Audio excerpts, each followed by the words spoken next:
Dear students, good morning everybody.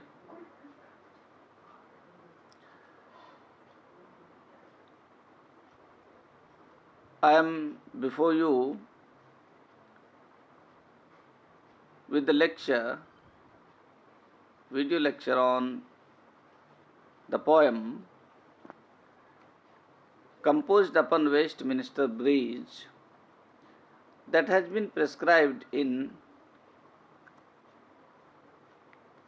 your paper 302 and it is in unit 2.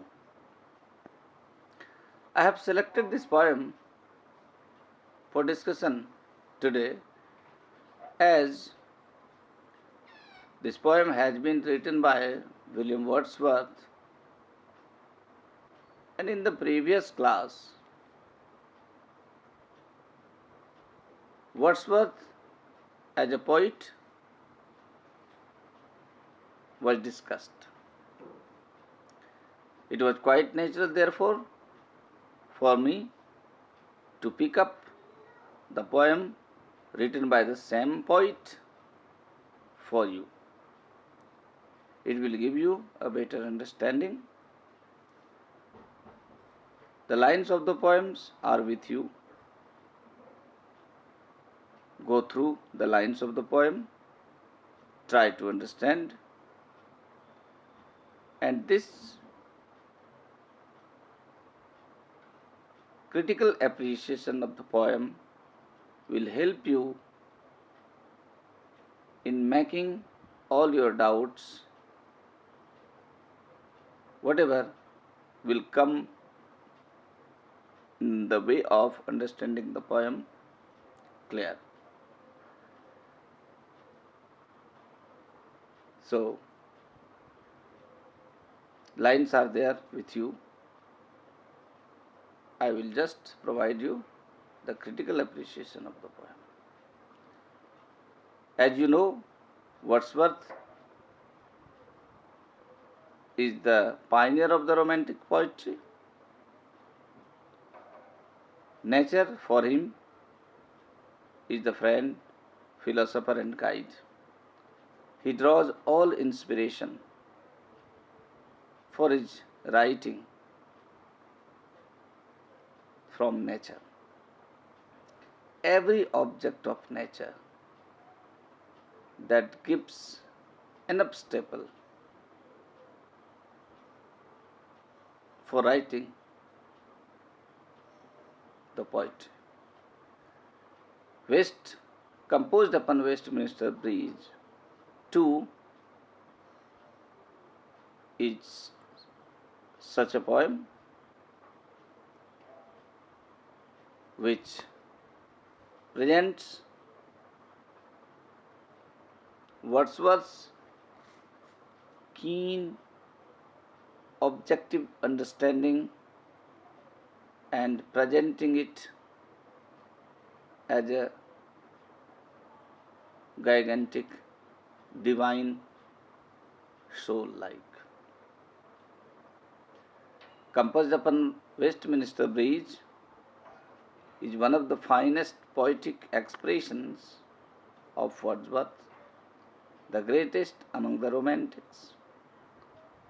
This poem was written in his early stage of his literary career, yet remains to be among his maturest poems. Wordsworth adores nature at its highest. For him, nature is his friend, philosopher and guide. Nature in all forms provides him enough staple to write on. This poem too expresses the best his ability to make nature something like a living soul. The poem was written by Wordsworth when he, along with his sister Dorothy, was en route to Paris and was mesmerized to observe the beauty of the city of London at the specific moment of the day. He was nearby the Westminster Bridge on Thames, and with the dawn of the day, he finds the city of London quite beautiful and appealing. It was before the Industrial Revolution has taken place, and the city of London was endowed with natural scenic beauty. So long the poet could observe, he finds it sprawling with exceptional greenery and beauty. On its surroundings, the towers, domes, theatres, temples, always standing and spreading their domes and minarets, which yet produces extra charm and beauty to the poet. And departing from also produced an beauty to the city. The ships coming to the port and departing from also produced another beautiful impression.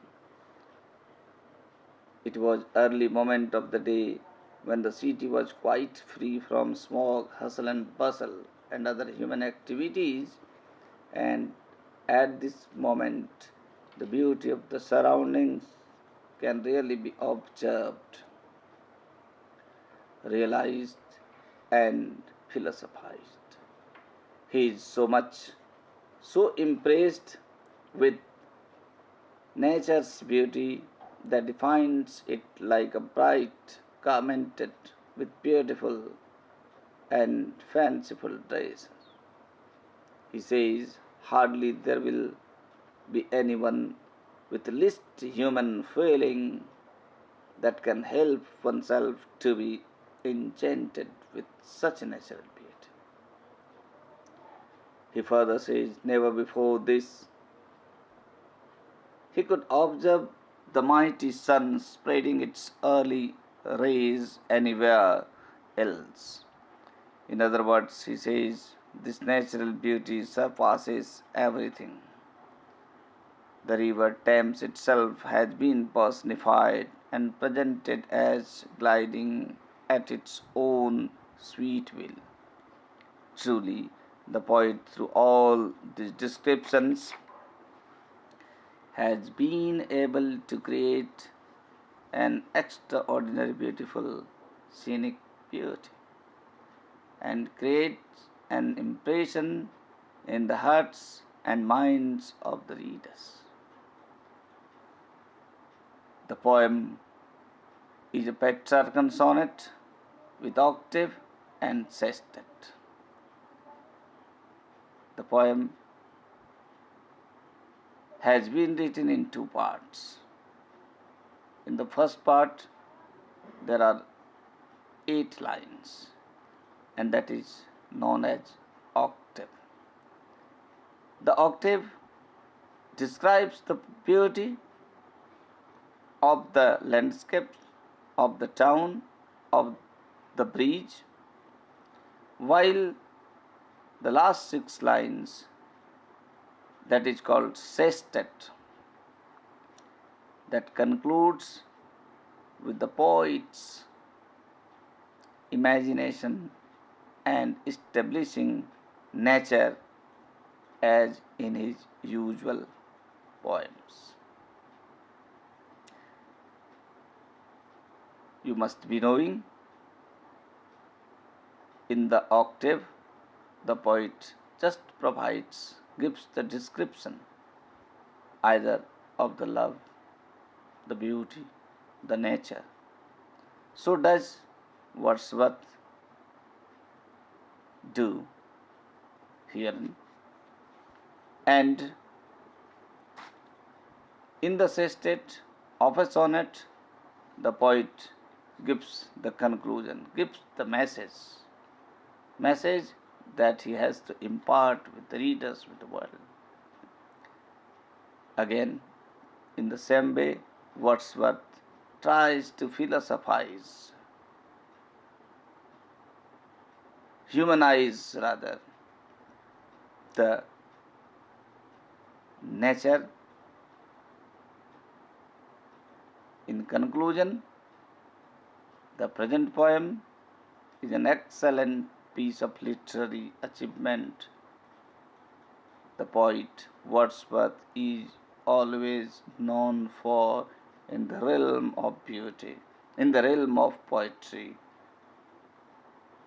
As a poet, for him, nature is everything. Nature is all source of his inspiration. Full stop.